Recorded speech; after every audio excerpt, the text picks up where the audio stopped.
លោកហ៊ឺឈីមីងតោះមកបើកសម្បកដប់ស្រាជាមួយខ្ញុំអ្នកគឺជាវីរៈជនរបស់ត្រកូលលីធំជាងគេ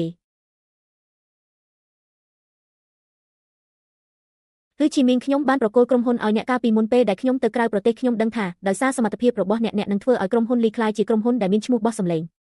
បានសូមអរគុណចំពោះការជឿជាក់លើខ្ញុំបានសន្យាជាមួយអ្នកហើយថាក្នុងរយៈពេល3ឆ្នាំខ្ញុំនឹងធ្វើឲ្យអស់ពីសមត្ថភាពខ្ញុំពិតជាសប្បាយចិត្តដែលមិនបានធ្វើឲ្យអ្នកខកបំណងលោកប៉ាលោកពិបាកណាស់ទើបបានត្រឡប់មកវិញម្ដងខ្ញុំសូមណែនាំឲ្យស្គាល់នាយកប្រតិបត្តិថ្មីរបស់ក្រុមហ៊ុនគឺលោកលីយៀនស៊ីស៊ូនអ្នកបាននិយាយថាអ្នកបានរៀបចំរង្វាន់ដ៏ធំមួយសម្រាប់ក្រុមហ៊ុនមែនទេការជោគជ័យនៃការបើកក្រុមហ៊ុនលើកនេះគឺមិនអាចខ្វះបានពីការខិតខំប្រឹងប្រែងរបស់គ្រប់គ្នាទេខ្ញុំសូមប្រគល់រថយន្តដ៏មានតម្លៃរាប់លាននេះជូនគាត់បើនិយាយពីវីរៈជនដែលបានរួមចំណែកដល់ការជោគជ័យនេះគឺមានតែហ៊ឺឈីមីងម្នាក់គត់ដែលសមនឹងទទួលបានវាខ្ញុំនឹងប្រគល់កូនសោរថយន្តដ៏ពិសេសនេះជូនដល់កម្លាំងឆ្អឹងខ្នងរបស់ក្រុមហ៊ុនគឺលោកលីយៀនមែនទេគាត់ទើបតែមកធ្វើការនៅក្រុមហ៊ុននេះមិនមែនឬលីនស៊ីស៊ូនខ្ញុំមិននឹកស្មានថាក្នុងរយៈពេល3ឆ្នាំនេះខ្ញុំបានលះបង់គ្រប់យ៉ាងដើម្បីត្រកូលលីដោយសុចិត្តបើអញ្ចឹងទៅចុះតំណែងរបស់ខ្ញុំមួយនេះសូមឲ្យគាត់ជាអ្នកទទួលបន្តទៅចុះស៊ីស៊ូនខ្ញុំដឹងថាអ្នកមិនសប្បាយចិត្តនឹងរឿងអាពាហ៍ពិពាហ៍របស់ខ្ញុំប៉ុន្តែហ៊ឺឈីមីងគឺជាមនុស្សដែលមានសមត្ថភាពខ្លាំងខ្ញុំនឹងទៅអាមេរិកដើម្បីបើកសាខាថ្មីទៀតក្រោយពីនេះទៅមុខក្រុមហ៊ុនលីគឺពឹងផ្អែកលើអ្នកទាំងពីរហើយលោកប៉ាខ្ញុំដឹងហើយ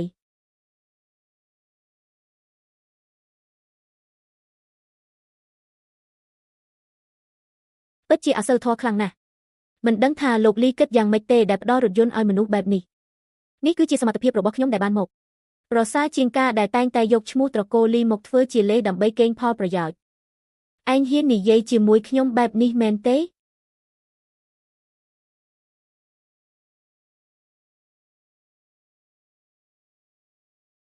អ្នកកំពុងធ្វើអ្វីស៊ីស៊ូនគ្មានអ្វីទេហ៊ឺឈីមីងប្រហែលជាខឹងដែលអ្នកបានផ្ដល់រថយន្តឲ្យខ្ញុំក៏គាត់បានជេរខ្ញុំពី3ម៉ាត់តែប៉ុណ្ណោះបានហ៊ឺឈីមីងខ្ញុំដឹងថាអ្នកជាមនុស្សដែលចិត្តតូចខ្លាំងណាស់តើវាមានបញ្ហាអ្វីដែលខ្ញុំផ្ដល់រថយន្តឲ្យសៀវយៀនគាត់ធ្វើការយ៉ាងលំបាកដើម្បីក្រុមហ៊ុនឯងមើលមិនឃើញទេឬមិនមែនជាសម្រាមទេគាត់ទើបតែមកបានពី3ថ្ងៃក្រុមហ៊ុនមិនទាន់ឃើញលទ្ធផលអ្វីផងតើនរណាជាអ្នកដែលកំពុងបំផ្លាញក្រុមហ៊ុនអ្នកគឺដោយសារមានលោកប៉ានៅពីក្រោយទើបអ្នកហ៊ានធ្វើបែបនេះមែនទេបើគ្មានលោកប៉ាតើអ្នកអាចធ្វើអ្វីបានលីនស៊ីស៊ូនខ្ញុំសន្យាជាមួយលោកលីថានឹងធ្វើឲ្យបានល្អឥឡូវខ្ញុំមិនមានអ្វីដែលត្រូវនិយាយទៀតទេមិនបាច់សុំទោសទេខ្ញុំដឹងច្បាស់ពីចិត្តរបស់អ្នកខ្លាំងណាស់បានហើយស៊ីស៊ូនកុំខឹងអីខ្ញុំក៏អាចយល់ពីហ៊ឺឈីមីងដែរការដែលខ្ញុំទើបតែមកធ្វើការហើយបានលទ្ធផលល្អគឺជារឿងធម្មតាទេតើអ្នកនៅតែហ៊ាននិយាយទៀតមែនទេអតិថិជនទាំងនោះគឺហ៊ឺឈីមីងជាអ្នករកបានមកទេអ្នកគ្មានសិទ្ធិមកជេរខ្ញុំបែបនេះទេលីនស៊ីស៊ូនអ្នកកុំធ្វើបែបនេះខ្លាំងពេកស៊ីស៊ូនអ្នកកុំខឹងព្រោះតែខ្ញុំខ្លាចវាប៉ះពាល់ដល់ទំនាក់ទំនងរបស់អ្នកទាំងពីរហ៊ឺឈីមីងកូនសោរថយន្តនេះអ្នកយកទៅសិនទៅអ្នកគួរតែរីករាយនឹងពេលវេលានេះទៅ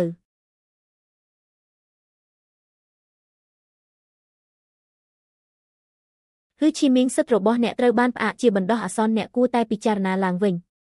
ប្រសិនបើនៅមិនសុំទោសទេអ្នកអាចទៅធ្វើជាបុគ្គលិកធម្មតានៅសាខាផ្សេងបាន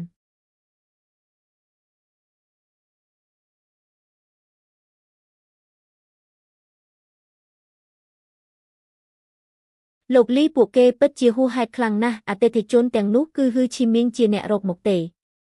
រឿងកន្លងទៅមិនបាច់និយាយទេខ្ញុំនឹងទៅរកលោកលីផ្ទាល់ដើម្បីដោះស្រាយរឿងនេះខ្ញុំមិនខ្វល់ពីការឈឺចាប់ទេប៉ុន្តែខ្ញុំមើលមិនទៅទេពួកគេហ៊ានធ្វើបែបនេះ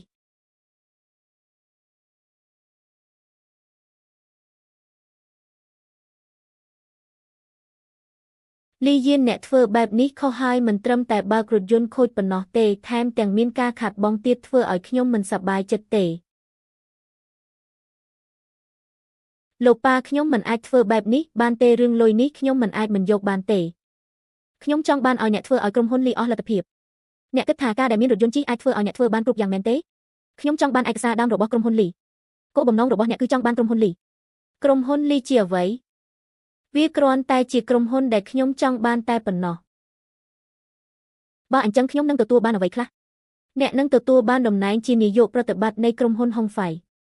ឲ្យប្រាក់ខែរាប់លានជូនអ្នកខ្ញុំនឹងធ្វើតាមលោកប៉ាគ្រប់យ៉ាងខ្ញុំនឹងធ្វើឲ្យហ៊ឺឈីមីងចាក់ចេញពីក្រុមហ៊ុនចាំទុកថាអ្នកត្រូវតែធ្វើឲ្យបានហ៊ឺឈីមីងមិនអាចធ្វើអ្វីបានទេហ៊ឺឈីមីងគ្មានអ្នកណាស្គាល់គាត់ទេខ្ញុំនឹងធ្វើឲ្យគាត់បាត់បង់តំណែងរបស់គាត់នៅថ្ងៃស្អែក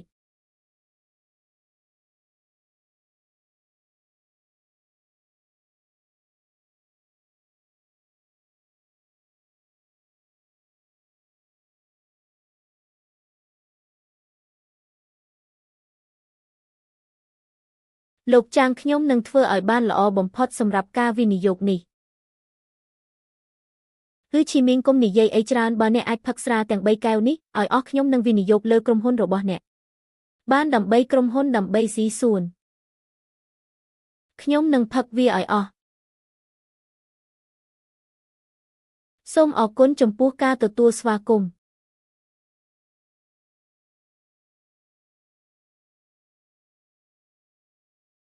ហេតុអ្វីគាត់មិនព្រមរស់ឡើងវិញបើមិនបានដល់មន្ទីរពេទ្យក្នុងរយៈពេល10នាទីគាត់នឹងស្លាប់ហើយអាឡូលីយានលោកហ៊ឺកំពុងតែស្ថិតនៅក្នុងឡានពេទ្យគាត់ស្ថិតក្នុងស្ថានភាពសន្លប់ហ៊ឺឈីមីងតើអ្នកទៅណាលីយានលោកហ៊ឺបានធ្វើដើម្បីក្រុមហ៊ុនពិតមែនទេអ្នកកុំមកនិយាយឡូឡាជាមួយខ្ញុំគាត់ជាមនុស្សដែលមានការងារមិនបាច់និយាយឡើយឲ្យគាត់មករកខ្ញុំភ្លាមលីនស៊ីសួនអ្នកពិតជាចិត្តសាហាវខ្លាំងណាស់ពេលវេលា3ឆ្នាំបានមកដល់ហើយយើងទាំងពីរនឹងបានរួមគ្នា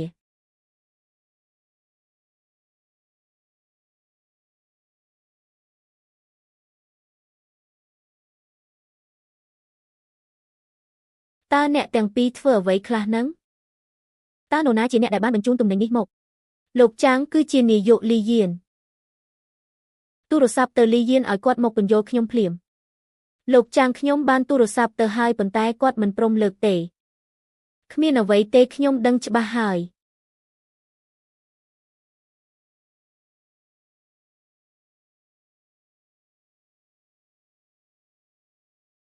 លោកចាងជំរាបសួរតើមានរឿងអ្វីបន្ទាន់ឬ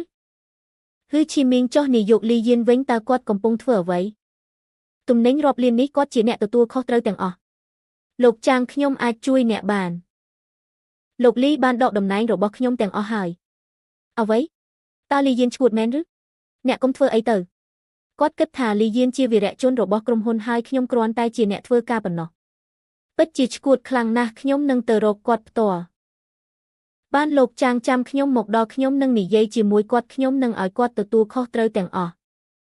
លោកចាងខ្ញុំនឹងឆ្លើយតបឲ្យលោកបានស្កប់ចិត្តនៅថ្ងៃស្អែកមនុស្សដែលស្រឡាញ់អ្នកនឹងតែងតែនៅក្បែរអ្នកពិតជាល្ងងខ្លាំងណាស់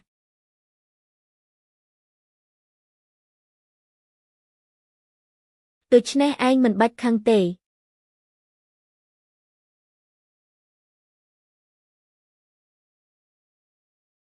ហ៊ឺឈីមីងសុបិនអាក្រក់របស់អ្នកទើបតែចាប់ផ្ដើមប៉ុណ្ណោះលោកចាងមិនល្អទេលោកចាងបានទូរស័ព្ទមកខ្ញុំ